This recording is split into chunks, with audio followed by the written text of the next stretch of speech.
बच्चों, आज हम बात करते हैं लोक व्यय की प्रकृति और उसके सिद्धांतों के बारे में। लोक व्यय या सार्वजनिक व्यय सरकारी संस्थाओं और विभागों द्वारा किया गया कुल व्यय है जिससे सरकार अपने कार्यों को पूरा करती है। लोक व्यय लोक वित्त की क्रियाओं का आदि और अंत दोनों ही है। जिस प्रकार अर्थशास्त्र के अध्ययन में उपभोग का महत्व है, ठीक उसी प्रकार लोक वित्त के अध्ययन में लोक व्यय का महत्व होता है। 19वीं शताब्दी तक लोक वित्त के अध्ययन में लोक व्यय पर आय की अपेक्षा बहुत कम ध्यान दिया जाता था। राज्यों के कार्यों के क्षेत्र साधारणतया सीमित और लोक व्यय की राशि थोड़ी होती थी। वर्तमान शताब्दी में राज्य के कार्य क्षेत्र में वृद्धि के साथ साथ लोक व्यय की राशि और महत्व दोनों में अत्यधिक वृद्धि हुई है। लोक व्यय लोक वित्त का एक प्रधान विभाग है। अब हम पहले लोक व्यय का वर्गीकरण देखें। लोक व्यय का वर्गीकरण अनेक आधारों पर किया गया है। इनमें से मुख्य आधार है, पहला है लाभ का आधार। जर्मन अर्थशास्त्री काहन और अमेरिकी अर्थशास्त्री प्लेहन ने लोक व्यय का वर्गीकरण इससे प्राप्त होने वाले लाभ के आधार पर किया है। इस आधार पर लोक व्यय को 4 भागों में बांटा गया है। पहला, ऐसा व्यय जिसका लाभ कुल समाज को प्राप्त होता है, जैसे शिक्षा, चिकित्सा, सुरक्षा, शांति व्यवस्था, यातायात आदि पर किया गया व्यय।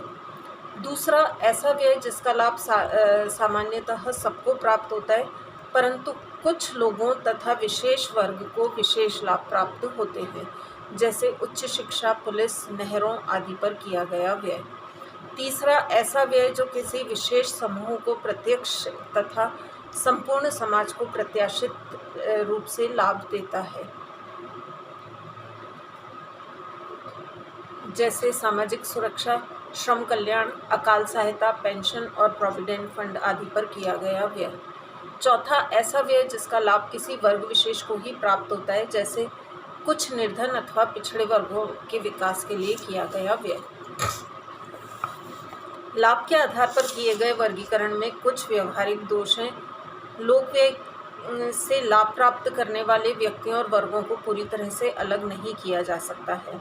अधिकांश सार्वजनिक व्यय से सभी को प्रत्यक्ष तथा अप्रत्यक्ष लाभ होता है। यह वर्गीकरण अधिक स्पष्ट नहीं है। दूसरा आधार है आय का आधार। प्रोफेसर निकलसन ने लोक व्यय का वर्गीकरण उससे राज्य को प्राप्त होने वाली आय के आधार पर किया। आय के आधार पर भी लोक व्यय को 4 भागों में बांटा गया। पहला, ऐसा व्यय जिससे राज्य को प्रत्यक्ष रूप से आय प्राप्त नहीं होती है, परंतु दीर्घकाल में अप्रत्यक्ष रूप से आय प्राप्त करने की संभावना होती है, जैसे निःशुल्क शिक्षा आदि पर किया गया व्यय। दूसरा है ऐसा व्यय जिससे किसी प्रकार की आय प्राप्त नहीं होती है, जैसे युद्ध व्यय। तीसरा, ऐसा व्यय जिससे कुछ आय प्राप्त होती है, जैसे सिंचाई, सशुल्क शिक्षा, सड़कों आदि पर किया गया व्यय। चौथा, ऐसा व्यय जिससे राज्य को पर्याप्त आय होती है, जैसे रेल, कारखाने, डॉक्टर आदि पर किया गया व्यय। यह वर्गीकरण भी अस्पष्ट है, क्योंकि लोक व्यय में प्रत्यक्ष और अप्रत्यक्ष आय अवश्य होती है। अंतर केवल इतना है कि कुछ प्रकार के व्यय से तुरंत आय मिलती है और कुछ से कालांतर में। सुरक्षा और शांति आदि पर किया गया व्यय अप्रत्यक्ष रूप से उत्पादन शक्ति बढ़ाने में सहायक होता है। इससे अंततः करदान क्षमता बढ़ती है। तीसरा है कार्य का आधार। एडम स्मिथ ने कार्यों के आधार पर लोक व्यय को 3 भागों में बांटा था। पहला, संरक्षात्मक व्यय। दूसरा, विकासात्मक व्यय।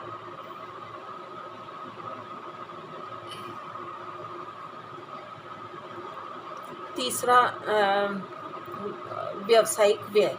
सेना, पुलिस, न्यायालय आदि पर किया गया व्यय सुरक्षात्मक व्यय है। शिक्षा, स्वास्थ्य और सामाजिक कल्याण पर किया गया व्यय विकासात्मक है, और व्यापार तथा वाणिज्य की उन्नति के लिए किया गया व्यय व्यावसायिक व्यय है। सार्वजनिक व्यय को इस प्रकार अलग अलग भागों में बांटना उचित नहीं है। एक ही प्रकार का व्यय सुरक्षात्मक भी हो सकता है, विकासात्मक भी हो सकता है और व्यावसायिक भी। विकासात्मक और व्यावसायिक व्यय में भेद करना वैसे भी कठिन होता है। सेलिगमैन और बेस्टेबल ने इस वर्गीकरण की विशेष रूप से आलोचना की है। चौथा है वित्तीय प्रशासन का आधार। संघीय शासन व्यवस्था के अंतर्गत राज्य के कार्य विभिन्न स्तरों पर बटे हुए होते हैं। इस आधार पर लोक व्यय को 3 भागों में बांटा जा सकता है। पहला है केंद्रीय सरकार से संबंधित केंद्रीय या राष्ट्रीय व्यय, दूसरा अर्धराष्ट्रीय या राज्य स्तरीय व्यय और तीसरा स्थानीय व्यय अथवा स्थानीय स्वायत्त संस्थाओं द्वारा किया गया व्यय। इस आधार पर वर्गीकरण करने के लिए ये निश्चित करना आवश्यक होता है कि विभिन्न स्तरों पर आय के साधनों का वितरण किस प्रकार किया गया है और किस प्रकार की व्यवस्था के अंतर्गत किया जाना है। पांचवा है विभिन्न अर्थशास्त्रियों द्वारा किए गए वर्गीकरण का आधार।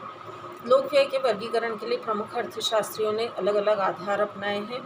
डॉल्टन ने लोक व्यय को अनुदान और क्रय मूल्य के रूप में वर्गीकृत किया है, जिसमें जिस व्यय के बदले सरकार को तत्काल कोई वस्तु या सेवा प्राप्त नहीं होती वह अनुदान है, जबकि सरकार को किसी व्यय के बदले में कोई वस्तु या सेवा प्राप्त होती है तो उसे क्रय मूल्य कहते हैं।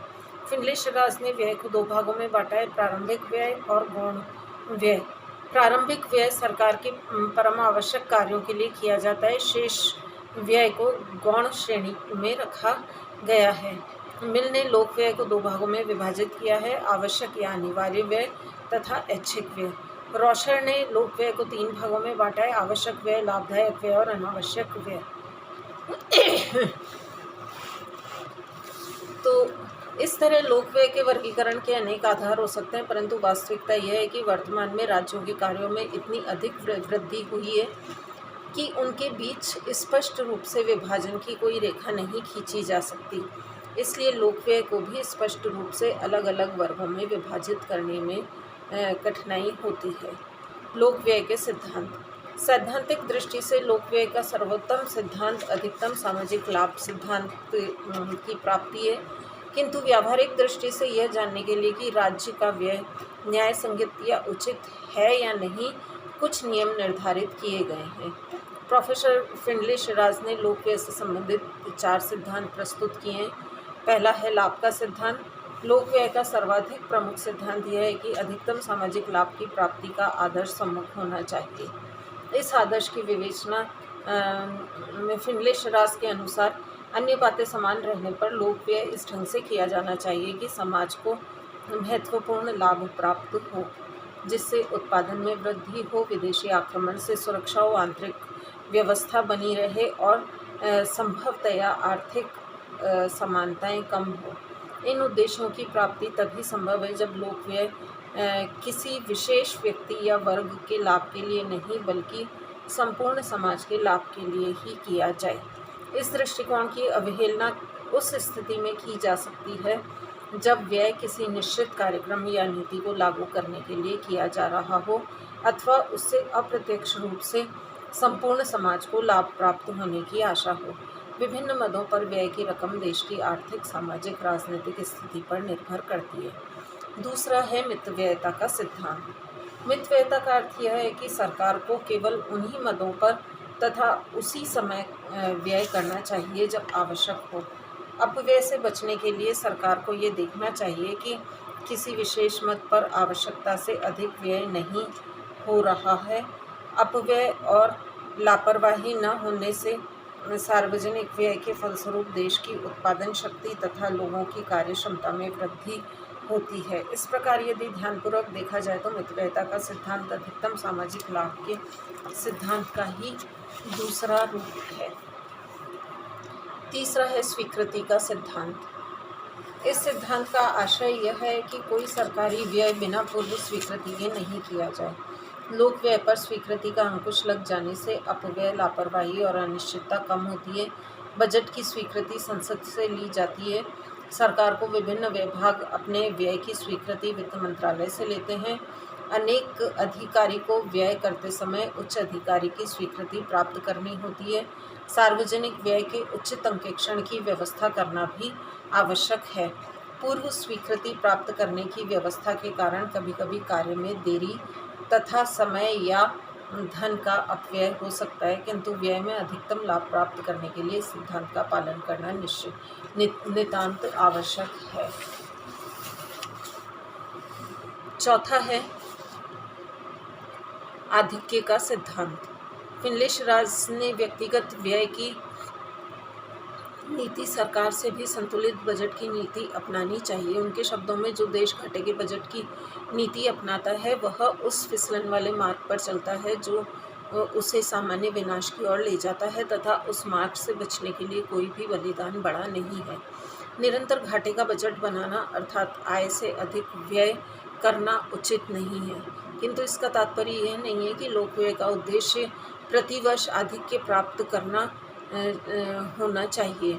ऐसा होने से जनता करों का अधिक बोझ अनुभव करेगी। सामान्य स्थिति में संतुलित बजट ही अधिक उपयुक्त है, परंतु विकासशील देशों में कभी कभी घाटे के बजट बनाना आवश्यक हो जाता है। सामान्यतः ऐसा सीमित रूप में ही किया जाना चाहिए ताकि देश में अत्यधिक मुद्रास्फीति की स्थिति उत्पन्न न हो। इसके अतिरिक्त कुछ अन्य सिद्धांत भी हैं, जैसे है लोच का सिद्धांत। लोक व्यय में लोच का गुण होना चाहिए ताकि आवश्यकता पड़ने पर परिस्थितियों के अनुकूल इनमें परिवर्तन किया जा सके। लोक व्यय का बेलोचदार होना संकट काल में अत्यंत कष्टदायक हो सकता है, परंतु ये ध्यान रखना चाहिए कि व्यय में अनावश्यक परिवर्तन अनेक प्रकार की समस्याएं उत्पन्न करते हैं। व्यय बढ़ाने के लिए समाज के साधनों में वृद्धि करनी पड़ती है, जिससे जनता पर भार पड़ता है। व्यय में अनावश्यक कटौती करने पर सामाजिक असंतोष फैलता है। अतएव लोक व्यय का ढांचा इस प्रकार बनाना चाहिए कि कुछ व्यय ऐसे हों जिसमें बिना सामाजिक हितों के कोई विशेष कमी किए समयानुसार परिवर्तन किया जा सके। छठा है उत्पत्ति का सिद्धांत। लोक व्यय का महत्वपूर्ण भाग ऐसा होना चाहिए कि उसके द्वारा देश में उत्पादन शक्ति में प्रत्यक्ष या अप्रत्यक्ष तरीके से वृद्धि हो। उत्पादन व्यय वह है जिसके फलस्वरूप वस्तुओं का उत्पादन बढ़ता है, रोजगार और पूंजी निर्माण में वृद्धि होती है तथा सामाजिक और आर्थिक प्रगति होती है। सामाजिक और शांति व्यवस्था पर किया गया व्यय भी परोक्ष रूप से उत्पादन में वृद्धि करने में सहायक होता है। न्यायपूर्ण वितरण व्यवस्था का सिद्धांत। न्यायपूर्ण वितरण का सिद्धांत। देश के विभिन्न क्षेत्रों तथा वर्गों के लिए किए जाने वाला व्यय इस प्रकार से वितरित किया जाए कि सभी क्षेत्रों और कार्यों को उनकी आवश्यकता अनुसार उससे लाभ मिले। न्यायपूर्ण वितरण तभी होगा जब देश के अविकसित भागों तथा गरीब वर्गों को व्यय का अधिक भाग मिले ताकि आर्थिक असमानताओं में कमी की जा सके। आठवां है समन्वय का सिद्धांत। विभिन्न स्तरीय सरकारें, संघीय या केंद्रीय, राज्य या स्थानीय सरकारें अलग अलग मदों पर व्यय करती है। ये निश्चित हो जाना चाहिए कि कौन सी मद पर किस मात्रा में कौन सी सरकार व्यय करेगी। उचित समन्वय स्थापित होने पर पुनरावृत्ति की आशंका नहीं रहती और न व्यय परिमाणों में पारस्परिक विरोध रहता है। अब बाकी का अपन बाद में देखेंगे।